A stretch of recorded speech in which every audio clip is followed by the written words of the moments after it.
In the Victorian era for decades, women wore crinolines and puffy dresses. One such example is Queen Victoria herself. Crinolines and voluminous skirts represented ideals of womanhood, but they also confined women.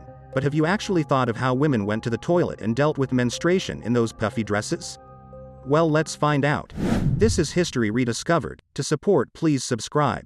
How did Victorian women use the toilet in those huge puffy dresses? In the early Victorian era, sewers and flushing toilets were non-existent. Europeans were not familiar with the concept of toilet during those ages. The saying, "when you gotta go, is nothing new. In those days before indoor plumbing, they were taking care of their needs on open fields, behind a tree, or inside their houses. You've probably heard the saying that someone didn't have a pot to piss in, referring to that person as being poor. The pot in question is a chamber pot. If you didn't have a pot to use, you had to go outside to do your business. Victorians also implemented high-heel shoes and umbrellas, which were in great demand since people used to throw their waste out in the streets of the smelly cities. In the early 18th century, people commonly used chamber pots. These particular pots, their primary objective of course was to collect urine and feces. Some popular British slang terms for the chamber pot included the jerry. The chamber pot had a lid, and as soon as it was used, the lid was placed on top that told anyone that came along after its use that it was full. They would simply select another one that was sitting nearby. In the homes of the rich, nobility, or royalty, you never saw a chamber pot, but they were hidden all through those homes, with the servants checking them all several times every day.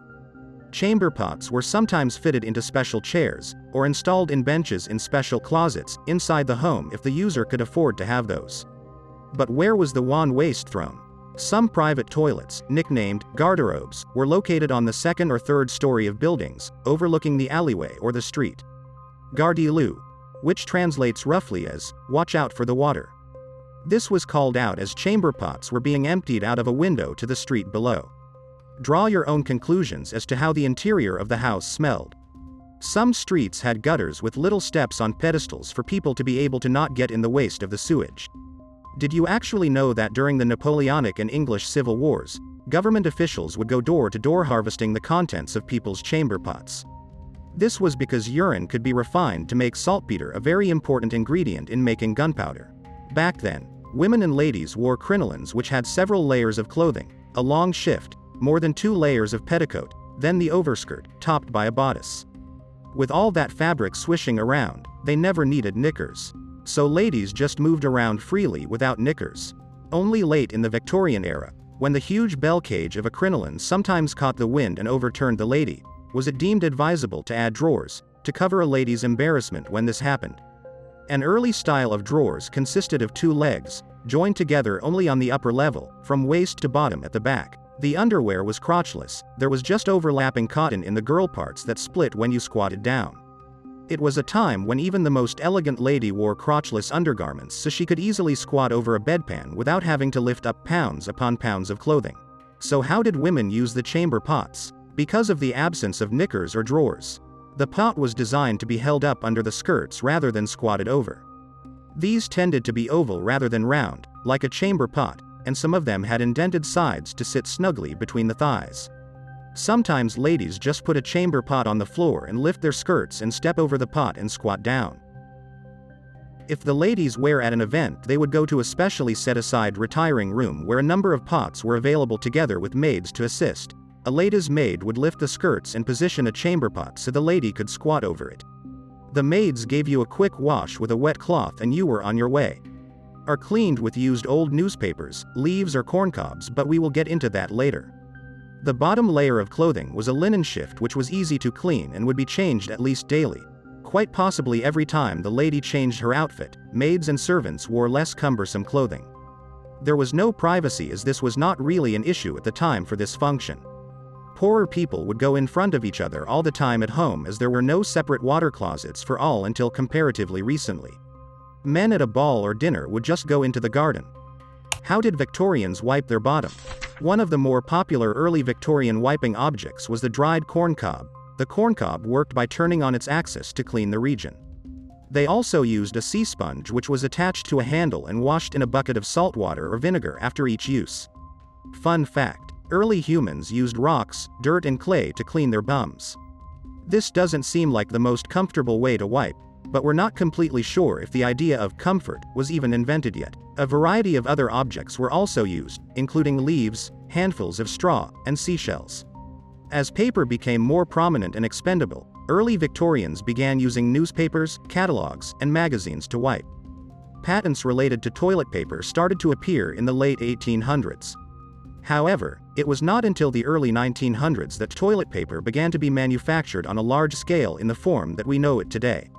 How did women deal with menstruation in those dresses? Throughout history, girls and women endured the dreaded monthly visitor, and the Victorian era was certainly no exception. To start, Victorian women had fewer periods than today's women. The reason for this is threefold. First, although the average age of puberty then is not much different than today, between 12 and 14 years of age, women reached menopause earlier, often in their mid-30s. Secondly, fewer medieval women had regular monthly periods. Poor nutrition and hard work meant that many women had low body fat. Yet, they did have periods and they needed some way to handle the menses mess without the feminine hygiene products we have today. So how did they do it? Women, as you already know, didn't wear underwear, or at least they didn't have a garment like underpants. A woman's shift functioned as her underwear. Its function was to protect the outer dress from body oils and stains.